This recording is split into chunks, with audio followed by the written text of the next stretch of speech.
ჯერ ესეთი როლზე მუშაობა მიყვარს კალმით და ფურცლით და ჩვენი ტრადიცია არის თეატრალური ძველი ინსტიტუტელების, რომ რვეულში ვწერთ აუცილებლად. ოღონდ ამ რვეულს შუაზე ვჭდით ასე.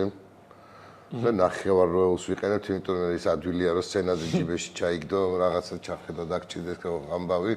ეს პრაქტიკული ტიპია რა და ამიტომ, მაგრამ აუცილებლად როლს წერთ ხოლმე ჩვენით, იმიტომ რომ ასე დაბეჭდილი და იქ ჩაასწორი არა.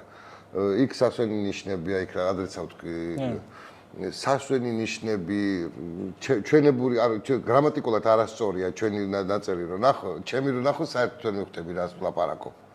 რანაირად ლაპარაკობს ეს. იმიტომ რომ მრავალწერტილი ისეთ ადგილზე ზის და მე შეიძლება ძახილის ნიშანი იყოს არაფერ შუაში, იქ უცბად ნიშანი დავსვა რაღაც, კითხვის ნიშნები ბევრი და ძალიან ბევრი სასვენი ნიშნები იხმარება ხოლმე და ერთი წინადადება შეიძლება ჩავშალო 1-8. ამისათვის ეს არის იდეალური საშუალება, რომ ესეთი განწყობას გაძლევს, იმიტომ რომ შემოქმედებითია, ჩემთვის გაცილებით უფრო აბსოლუტურად ხადამოკიდებულებები ჩნდება, როდესაც მელანთანაგა კავშირით. ან მე ის თაობა ვარ, რომელსაც დაწყებითი კლასები აუცილებლად მელნით წერით გავიარე და წერა ვისწავლე მელნით.